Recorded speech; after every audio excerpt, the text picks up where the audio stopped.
महादेव का हुआ एक्सीडेंट, अब विद्या करेगी नौकरी। Hey guys, welcome back to the channel. तो महादेव एंड सन्स में आप देखेंगे कि किस तरह विद्या अब अपने सदमे से पूरी तरह बाहर आ चुकी है। अब उनका बिल्कुल अलग रूप देखने को मिलेगा। वह महादेव पर जमकर गुस्सा करती हुई नजर आएंगी। आने वाले एपिसोड्स काफी ज्यादा धमाकेदार होने वाले हैं। फिलहाल शो के मेकर्स ने रज्जी और धीरज की कहानी पर भी ध्यान देना शुरू कर दिया है। दोनों के सीन्स और उनकी कहानी अब आगे बढ़ती हुई दिखाई देगी। धीरज को इस बात का बहुत पछतावा है कि उसने रज्जी पर बिल्कुल भी भरोसा नहीं किया। अब वह रज्जी को मनाने और उसके साथ अपनी दोस्ती को पहले से बेहतर बनाने की पूरी कोशिश करता हुआ नजर आएगा। वहीं अगर महादेव की बात करें तो उनका एक्सीडेंट हो जाता है। एक्सीडेंट के बाद भी महादेव काफी नाटक करते हुए कहते हैं कि हम बूढ़े नहीं हुए हैं, हम बिल्कुल ठीक हैं। यह केतु ही बातों को बढ़ा चढ़ाकर बता रहा है। तुम लोग दूर हटो। ऐसे में विद्या, जो उनकी पत्नी है, जाहिर सी बात है कि बहुत ज्यादा परेशान हो जाती है। महादेव और केतु इशारों इशारों में एक दूसरे से बात कर रहे होते हैं। इसके बाद विद्या कैंची उठाकर महादेव के कपड़े काट देती है। जब वह उनकी चोट देखती है तो बहुत ज्यादा घबरा जाती है। चाहे दोनों के बीच कितनी भी लड़ाई क्यों न हो, लेकिन आखिर में वह महादेव की पूरी देखभाल करती हुई नजर आती है। इसके बाद एक और दिलचस्प सीन देखने को मिलेगा, जहां विद्या रज्जी का साथ देती हुई नजर आएंगी।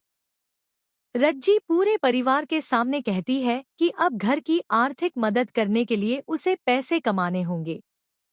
रज्जी की यह सोच विद्या को बहुत पसंद आती है। विद्या भी कहती है कि आखिर घर के सिर्फ मर्द ही पैसे क्यों कमाएं? औरतों का भी बराबर का योगदान होना चाहिए। विद्या आगे कहती है कि मुझे पैसों की कोई जरूरत नहीं है। हमारे 3 बेटे हैं, लेकिन फिर भी मैं काम करूंगी और पैसे कमाकर महादेव को दिखाऊंगी कि वह गलत है। औरतें भी कमाकर घर में अपना योगदान दे सकती हैं। दरअसल महादेव की सोच काफी ज्यादा पुरानी और रूढ़िवादी है।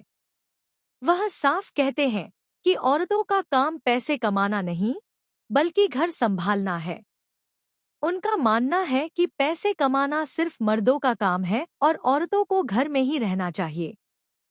इसी बात को लेकर आने वाले एपिसोड्स में बड़ी बहस देखने को मिलेगी। प्रोमो में भी साफ दिखाया गया है कि महादेव विद्या के नौकरी करने के पूरी तरह खिलाफ हैं। लेकिन इसके बावजूद विद्या काम करेंगी और पैसे भी कमाएंगी। अब देखना दिलचस्प होगा कि इस फैसले में नर्मदा और रज्जी किस तरह विद्या का साथ देती हैं। इसके अलावा मोगरा का सच भी धीरे धीरे सबके सामने आता हुआ नजर आएगा। हालांकि यह सच अभी पूरे परिवार तक नहीं पहुंचा है। आशीष और धीरज को अब सच्चाई का पता चल चुका है।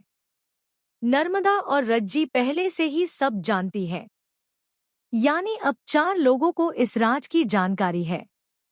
लेकिन सबसे बड़ी बात यह है कि कोई भी महादेव को यह सच बताने की हिम्मत नहीं कर रहा।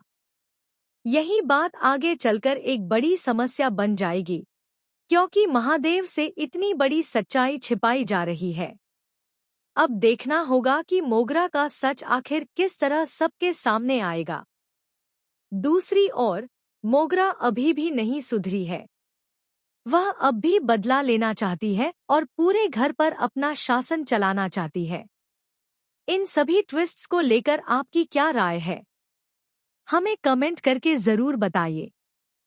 ऐसी ही लेटेस्ट अपडेट्स के लिए हमारे चैनल के साथ जुड़े रहिए।